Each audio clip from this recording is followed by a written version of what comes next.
Hello, everyone. I am Michelle Needens. I am one of the social workers in the Cognitive Care Network, a program at KU Alzheimer's Disease Research Center. We're going to talk about today strategies to enjoy the holidays, to navigate, manage some of the holidays. We certainly recognize that the holiday season can bring up more challenges. It can bring up stress. It can bring up more anxiety. It can bring up more depression. It can bring up behavioral challenges in the person that we are supporting and loving. And all of those things need to be considered and thought about and navigated around so that we don't contribute. I want us to get our minds all in the same place. And that is that really what we want to calculate is what brings us the most joy, peace, connections to other people. That's the heart of the holiday season. And not necessarily some of the other pieces that may add burden. I love this quote, seeing is believing, but sometimes the most real things in the world are the things that we cannot see. So it isn't about the external, it isn't about the events, it isn't about the shoulds, it isn't about the touchables, that it really is trying to figure out ways that we grab on to some of those experiences that connect us and bind us with the meaning of whatever holiday that you celebrate, as well as our connections with others. What are we navigating around? All of these things, and they're familiar to you. We're navigating around the short-term memory problems, the challenges with multitasking. We're navigating around procedural memory issues in our loved one, and step A, step B, step C, and figuring out the order of how to do things. We're navigating around increased behavioral and mood problems that can arise during the holidays, or perhaps they're ongoing for you and put you in a situation where you're walking on eggshells. There's logistical issues that we're navigating around. There are additional tasks and things to do in the holiday season, and maybe your plate is already full. Many of you would tell me that being fatigued is almost a constant experience for you. And then we're also navigating around our own ideas about traditions and expectations. And do not hear me say that there's anything wrong with traditions. There's beautiful traditions and they serve a role, and it's great when they can be honored and hold that same meaning and not add stress. But it is also true that if those traditions and if expectations on yourself are so high that they add stress, that they add challenge, that they add grief, that your plate is so full with the caregiving experience that they're not possible, guess what? Traditions can become something new. They can look different. And guess what? They still can be meaningful. So we're going to talk about these things in terms of considerations and adjustments. Size of events, constellation of events, duration, our own level of responsibility, as well as the person living with a diagnosis and their level of responsibility, and the role of anxiety, depression, both in the person we're caring for and ourselves. Let's start with size of events. Most people living with a cognitive disorder would say that smaller groups are better. If it's better for them and they're able to connect and enjoy, it may be better for you as well. So you consider, is there a way for you to engage in holiday activities that are smaller, rather than a huge group of friends that you're just asking, a couple or four people to dinner instead of a larger audience. Maybe that's spread over the course of time. The best ideas that I have seen have come from families who navigate this successfully, who find what fits for them, that allows them to still engage in those holiday events, but to do so in a way that doesn't create more stress.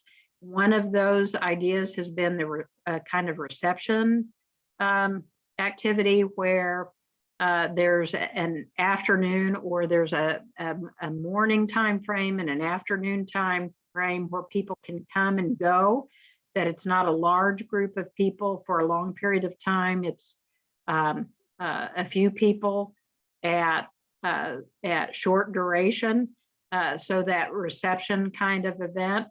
Some just do smaller events over the course of days.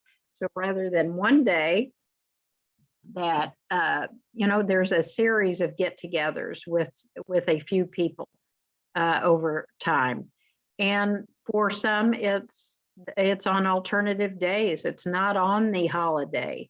It's on other days that can work in a wider variety that has more flexibility to it. Sometimes caregivers will ask me, is it worth putting up a tree or other decorations? And inherent in that question is, should I feel guilty if the person with the disease loves it, but it's so much more work for me and it adds stress to me? Inherent is it worth it? And sometimes inherent in that question is embedded depression. I want to say, first of all, that if there is no joy in the decorations that you are putting up, either for yourself or the person living with the disease, it is perfectly okay for that answer to be no. You can enjoy the holidays without putting up all the decorations. You absolutely can.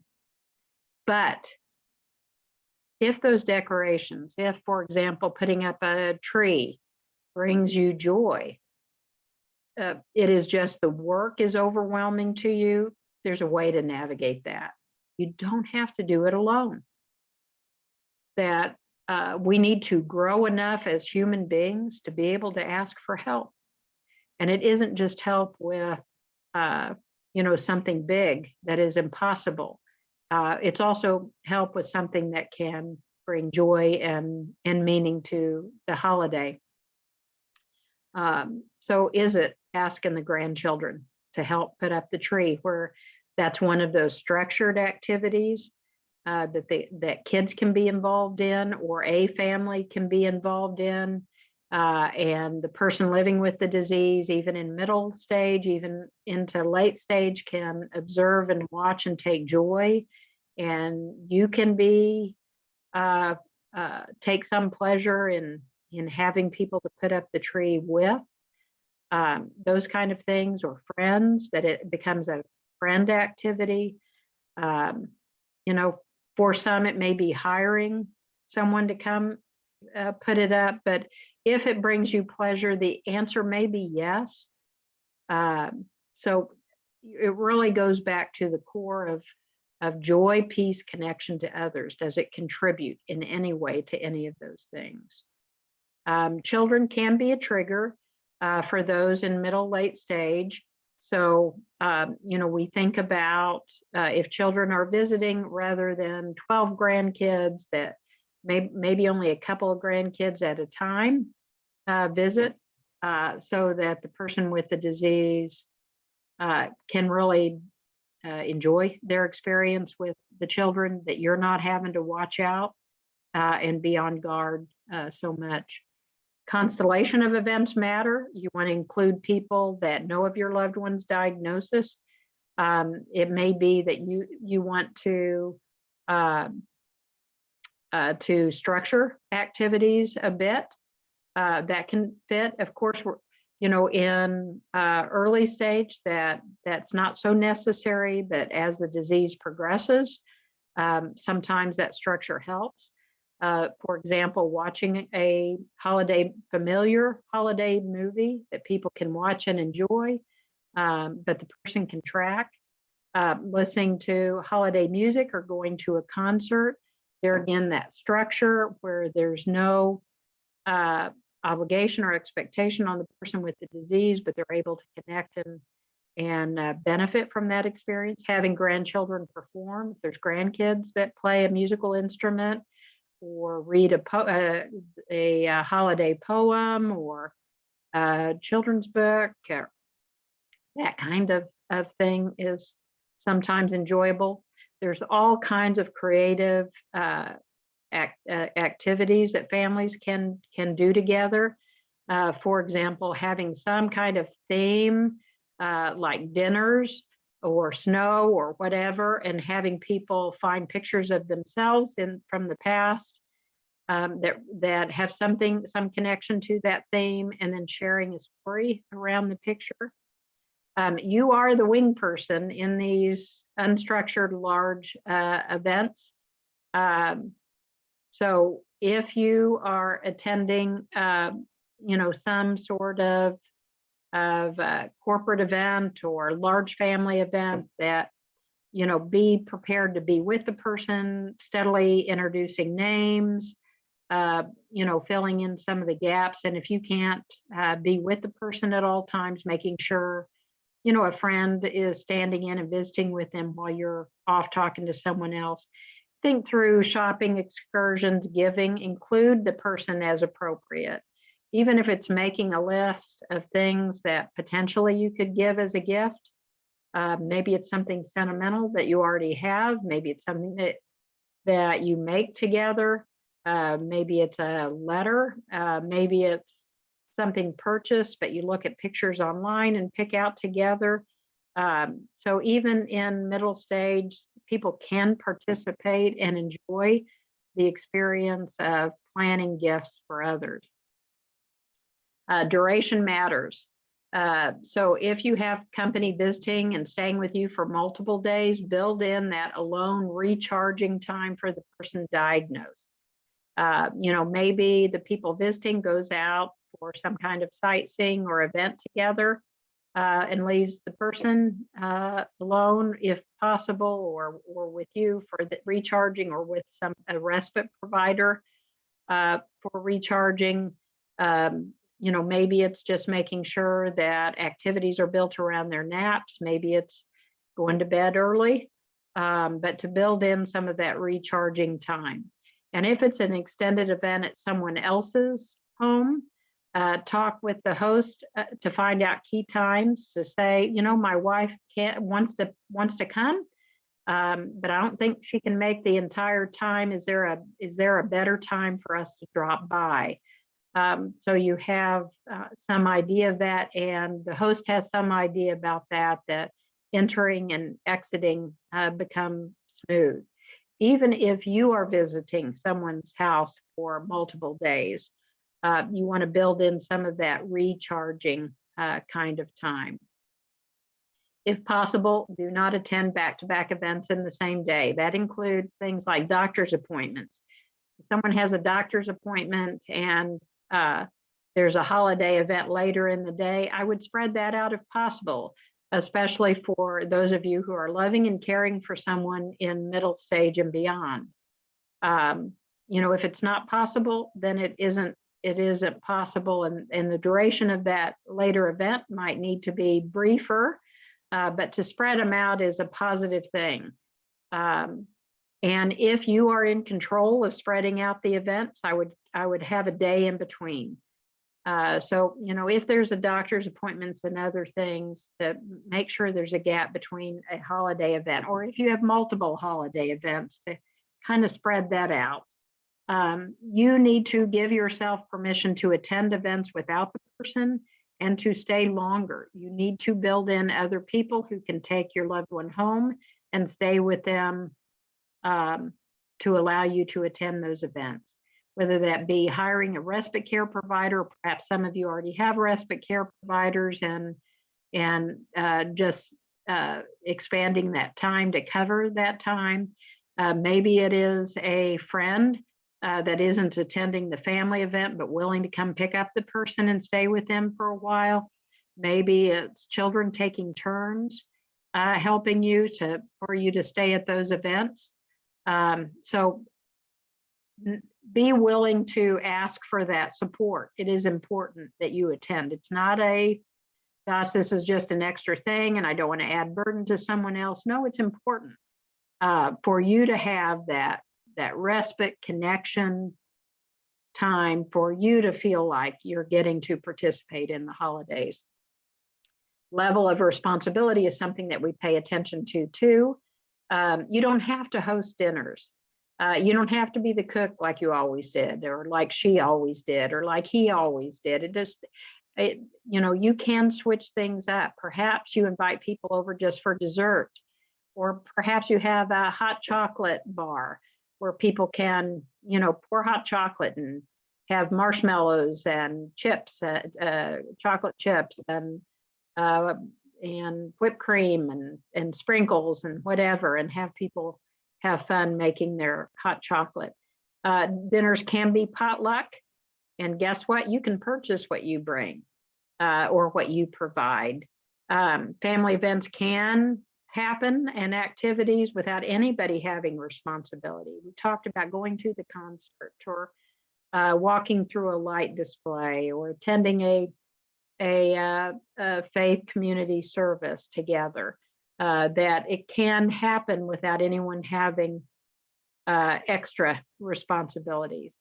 And you heard me say prior, I cannot underline this enough. Please enlist the others to help. That there is no time more likely than the holidays for people to say yes to your requests to help. Be willing to ask friends and family. Have meals catered. You don't have to make things from scratch anymore.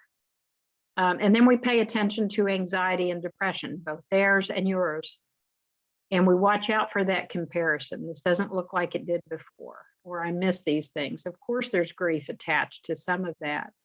Don't live there. This holiday season, there can be moments of joy. There can be moments of peace. There can be moments of connection. It's just figuring out how to make that happen. And it's not going to happen if we live in the what isn't anymore, or how things have changed. So we recognize that grief needs to be processed and dealt with and talked about, but don't live there. Focus on what brings you joy and find a way to make it work. And if there are things that you are doing that only add stress, they need to be minimized or lost. Start early and build it in your calendar so that things don't all bunch up at once, which can add that level of stress.